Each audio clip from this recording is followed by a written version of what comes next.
Good morning students. आज हम बात करेंगे इंटेंगुमेंट ऑफ बर्ड्स। इसके पार्ट 4 सीरीज के अंदर हम मोल्टिंग, एक्डाइसिस और फंक्शन ऑफ द इंटेंगुमेंट, इसके ओवरव्यू को देखते हैं। मोल्टिंग और एक्डाइसिस क्या होता है? मोल्टिंग मीन्स निर्मोचन हिंदी में। इसका अर्थ होता है कि यदि हम पक्षी अपने फेदर्स को रिप्लेस करे या उसको शेड करे, मतलब अपने आप से छोड़ दे, तो उसको मोल्टिंग और एक्डाइसिस कहते हैं। ये धीरे धीरे होता है। एक मोल्टिंग जो है वो 6 हफ्तों का समय लेती है और प्रत्येक फेदर फॉलिकल के डर्मल पैपिला पे परसिस्ट करती है, जिससे नया फेदर जो है वो बनता रहता है। इस तरह पूरे जीवन चक्र में पक्षी के फेदर्स का रिप्लेसमेंट होता रहता है और नए फेदर्स बनते रहते हैं। ये जो रिप्लेसमेंट होता है ये सीजनल भी हो सकता है कुछ पक्षियों में, जैसे मोर में, पीकॉक में, और अदर बर्ड्स जो हैं जैसे पिजन और पिजन, पैरेट एटसेट्रा में ये थ्रू आउट द ईयर भी ग्रेजुअली धीरे धीरे होता रहता है। अब हम फेदर की पिगमेंटेशन देखें, कलर देखें, तो जो इस फेदर की पिगमेंटेशन की विशेषता है वो पिजन की बॉडी में जो है वो करेक्ट अरेंजमेंट ऑफ फेदर किस तरह से अरेंज होते हैं उस पे निर्भर करती है और उसके पिगमेंट पे निर्भर करती है। जो पिजन का फेदर होता है और कुछ अदर पक्षियों का जो होता है वो बहुत ब्रिलियंट कलरेशंस का होता है। ये जो कलर होते हैं ये पिगमेंट के द्वारा भी इफेक्ट आता है और दूसरा परावर्तन और अपवर्तन के द्वारा भी इसमें स्ट्रक्चरल कलरेशन का इफेक्ट आता है। तो दो तरह से पिगमेंट, एक तो पिगमेंट के कारण जो है वो फेदर में कलर्स आते हैं, दूसरा क्या है कि उस पिगमेंट से है रिफ्लेक्शन हो जाता है और डिफ्रैक्शन हो जाता है, उसकी वजह से भी जो है वो कलर आता है फेदर के अंदर। जो मोस्ट कॉमन पिगमेंट्स पक्षियों में पाए जाते हैं वो मेलानिन्स है। इनकी रेंज यदि हम देखें तो ब्लैक से लेके ब्राउन टू येलो तक जाती है। तो इस तरह से ये जो पिगमेंटेशन ऑफ फेदर है वो स्किन में नहीं पिगमेंट होकर के फेदर के अंदर पिगमेंट पाया जाता है। अब हम इसके जो फेदर है इसके क्या कार्य है, यूज क्या है, इसमें देखें तो फेदर जो है वो यूनिक स्ट्रक्चर है पक्षियों की। इसी की वजह से ये इसमें कई तरह के फंक्शंस ये फेदर परफॉर्म करता है, जिसको हम निम्नलिखित देखते हैं। सबसे पहले है प्रोटेक्शन। फेदर जो है वो लाइट वेट है, इम्परवियस है, फ्लेक्सिबल है, ड्यूरेबल है एंड वाटर प्रूफ होता है बॉडी कवरिंग पे। तो ये एक वाटर प्रूफ की तरह भी कार्य करता है। दूसरा जो है ये प्रोटेक्ट करता है टेंडर स्किन को मैकेनिकल, केमिकल, पैथोलॉजिकल और एनवायरमेंटल इंजरी डायरेक्ट स्किन को नहीं होकर के फेदर पे इंजरी हो जाती है। फेदर जो है वो बार बार बनता भी रहता है, तो इसलिए बहुत ज़्यादा इंजरी पक्षियों में नहीं हो पाती स्किन के अंदर। दूसरा हीट रिटेंशन रखता है, जो है वो कांस्टेंट बॉडी टेम्परेचर जो है इस फेदर की वजह से ही ये अपना बनाए रखता है। इसका बॉडी टेम्परेचर जो होता है वो 104 डिग्री से 112 डिग्री फ़ारेनहाइट रहता है। और इवन इन सब जीरो फेदर पे भी वेदर जब होगा मतलब सब जीरो, तब भी ये अपने बॉडी का टेम्परेचर नियत बनाए रखता है, इसलिए ये होम्योथर्मल एनिमल्स हैं। और जो फेदर होता है इसका मोस्ट इम्पॉर्टेंट फंक्शन जो है वो अपनी बॉडी की हीट को रिटेन रखता है, अपने अंदर कांस्टेंट बनाए रखता है ऊष्मा को। क्योंकि जो प्लूमेज होते हैं वो नॉन कंडक्टिंग कवरिंग बनाते हैं पूरी बॉडी के अंदर, जिससे एयर जो होती है वो ट्रैप नहीं कर पाती है और इंसुलेशन बनाए रखती है। और कोल्ड वेदर में अपनी बॉडी का जो टेम्परेचर है, जो कि हम अपने स्वेटर और उसके द्वारा हम बनाते हैं, ये सब कार्य इसका फैदर कर देता है। इसको कोई क्विल्ट की आवश्यकता नहीं होती है। तो ये अपने अंदर बॉडी को ऊपर फैदर एक इंसुलेशन कवरिंग बना लेता है, जिससे कोल्ड वेदर के अंदर भी हीट लॉस जो है वो मिनिमम रहता है।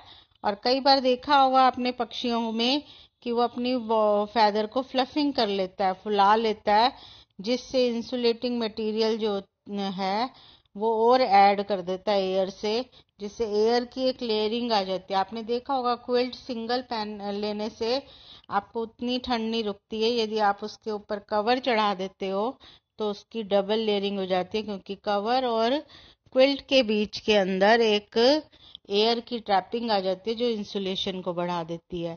तो ये भी क्या करता है, अपने फेदर्स को फ्लफी करने से अपने बॉडी की हीट को रिटेंड करता है, अपनी बॉडी की हीट को बनाए रखता है। और जो वार्म वार्म वेदर होता है, ये तो हम कोल्ड वेदर की बात कर रहे हैं, तो ये क्या करता है कि अपनी बॉडी में है कुछ बॉडी हीट को बाहर जाने से भी बचाता है, जिससे close to body to allow some escape, बाहर चली जाती है, जिससे बॉडी का टेम्परेचर कूल रहता है, जो हमारे अंदर स्वेट के द्वारा करते हैं हम। थर्ड है इसका फ्लाइट एडेप्टेशन, जो कि हम मोस्टली जानते हैं सब लोग। जो है ये अडेप्टेड होता है एरियल मोड ऑफ लाइफ, और इसकी जो इसी की स्ट्रक्चर को देख करके, फैदर और इसकी बॉडी की स्ट्रक्चर को, पक्षियों को देख करके ये एरोप्लेन की एरोडायनामिक सेट की गई थी। तो इसमें जो फैदर है वो उसका इम्पोर्टेंट रोल है फ्लाइट एडेप्टेशन। और इसके अंदर जब हम देखें तो ये बॉडी को क्या करता है, फैदर लाइट कर देता है, इलास्टिक कर देता है। इसकी जो हॉर्नी स्ट्रक्चर होती है, बारब्यूल्स, हुकलेट्स, वो क्या करते हैं, एक दूसरे में फंस करके इसको फ्लाइट करने में हेल्प करते हैं। और इसके बाद में ये बॉडी को वेट में अपने हल्का भी कर लेता है। इसके अलावा इसमें हम देखें जो टेल फैदर होता है वो थिन, फ्लैट और ओवरलैपिंग विंग है। कवरेट्स और आपने देखे थे उसमें रेक्ट्राइसिस, उसकी ओवरलैपिंग विंग के कारण ये एकदम लिंकेज बना लेता है, और इंटरलॉकिंग अरेंजमेंट करने से बारब्यूल से ये बर्ड्स जो हैं वो फ्लाइट करने में हम लोगों ने ये प्रीवियस सेकंड पार्ट 2 में हमने इसको अच्छे से देखा था कि कैसे पक्षी फ्लाइट करते हैं। फोर्थ है कैमोफ्लाज, जिसको प्रोटेक्टिव कलरेशन भी कहते हैं। कैमोफ्लाज मतलब अपने आप को इस तरह से कलर से इमिटेट कर लेना आसपास के एनवायरनमेंट से, जिससे आप जो है शिकार जो है वो अपना शिकारी अपना शिकार ना कर सके। तो ये क्या है, प्रोटेक्टिव कलरेशन। इसमें पिगमेंट्स पाए जाते हैं और अपने हैबिचुअल सराउंडिंग से ये अपने आप को प्रोटेक्ट कर लेता है, अर्थात शिकारी से अपना बचाव कर लेता है। फिफ्थ है सेक्सुअल डायमॉर्फिज्म। बहुत अच्छे अच्छे कलर होने से फैदर के, जैसे मोर में, मोरनी में, और भी बहुत सारे सुंदर सुंदर कलर्स होते हैं पक्षियों के। ये जो होते हैं ये लैंगिक विविधता भी दर्शाते हैं, कि इससे पता चलता है कि मेल ज़्यादा कलरफुल होता है और फीमेल इसमें कम कलरफुल होती है। मोरनी जो है वो कम कलरफुल है, मोर जो होता है वो बहुत अच्छा कलरफुल होता है। तो इस तरह से आप समझ सकते हो। और इसमें बहुत अच्छे इरेक्टाइल प्लूम्स भी पाए जाते हैं, जो कि साइंस स्टिमुलस होते हैं और जो पैटर्न ऑफ बिहेवियर दर्शाते हैं। तो इस तरह से ये मेट्स को अपने आकर्षित करता है। और इसमें और ख़ास बात क्या होती है, ऑर्नामेंट्स होते हैं, इसमें बार्स होती है, स्पॉट्स भी नज़र आएंगे आपको विंग्स और टेल पे, जो कि खासकर ग्रिगेरियस बर्ड्स होती है ना, उनमें ये फ्लाइट के दौरान एक्सपोज भी होते हैं। और प्रॉब्ली क्योंकि ये उससे साइन देते हैं कि हमें इस तरह मूव करना है, इस तरह बाहर जाना है। जैसे पक्षी अक्सर जो है माइग्रेट करते हैं, ठंड से गर्म प्रदेशों की तरफ चलते हैं, माइग्रेशन ऑफ बर्ड्स होती रहती है। तो उनमें क्या है, बहुत स्पेशली साइंस पाए जाते हैं विंग्स के ऊपर, टेल के। तो उस पर जो है वो साइन जो उसको पूरे ग्रुप को मूव करने में हेल्प करती है। और ये फ्लॉक और अदर स्पीशीज में भी बहुत अच्छे से देखने को मिलता है। जैसे कुछ पक्षी जो होते हैं उनके क्राउन फेदर जो होते हैं, ताज के ऊपर दिखता है ना मोर के, वो आपको दिखेंगे पिगमेंटेड। और जो टफ्टेड टिम्टोज हैं उसमें भी आपको टॉप नॉट्स दिखेंगे, ऑर्नामेंटल प्लूम्स दिखेंगे कैलिफोर्निया क्वेल में। इस तरह से बहुत सारी बर्ड्स में आप देखते हो तो वो भी कलरफुल होती है और आपस में अट्रैक्ट करने के लिए भी इंडिकेट करती हैं। सम बर्ड्स जो होती हैं वो स्पेशली जो रफ ग्राउज होते हैं, पिन्नई होते हैं, वो उनकी नेक पे भी पाया जाता है। किसी की विंग टेल पे पाया जाता है, किसी की नेक पे पाया जाता है, किसी के क्राउन पे पाया जाता है, किसी के सब में पाया जाता है। तो ये इस तरह से बहुत सारे सेक्सुअल डायमॉर्फिज्म के जो है अट्रैक्शन और मेट की अट्रैक्शन, साइंस स्टिमुलस, इस तरह से यूज होते हैं। और जो वाटर बर्ड्स होती हैं उनके भी अंदर सेक्सुअल फंक्शन के लिए जो है वो बहुत अच्छे कलरफुल साइंस पाए जाते हैं। सिक्स्थ है फॉर्मेशन ऑफ नेस्ट। जो कुछ पक्षी होते हैं एल्डर डक और लॉन्ग टेल टिट, उसमें भी जो फेदर होते हैं वो नेस्ट और नेस्लिंग बनाने के लिए भी अपने यूज करता है। अदर यूजेस क्या है इसके, पाउडरी डाउन फेदर जो होते हैं मैनी बर्ड्स में, जैसे हिरन्स और बिटर्न्स में, ये प्लूमोज को क्लीन और फ्री करने के लिए, एक्टोपैरासाइट कोई परजीवी ना आ जाए, बाह्य परजीवी लगा ना हो, इनके भी जूं होती है, तो इनको भी क्लीन करने के लिए ये पाउडरी डाउन फेदर पाया जाता है।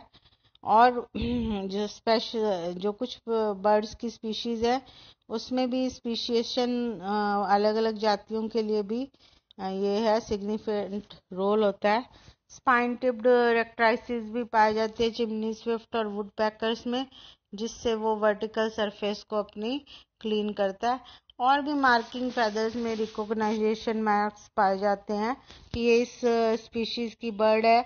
और मैंने पहले भी बोला स्पीशीज है ना, जातियों का वर्गीकरण भी इसी के कारण हुआ है कि कुछ जातियों में इस तरह के आपको पिगमेंट्स मिलेगा, अरेंजमेंट या इस तरह से फेदर पे मार्क मिलेंगे, और दूसरी जातियों में दूसरी तरह से मार्क्स मिलते हैं। तो इस तरह से मार्किंग से भी हम जातियों का विभेदन कर सकते हैं।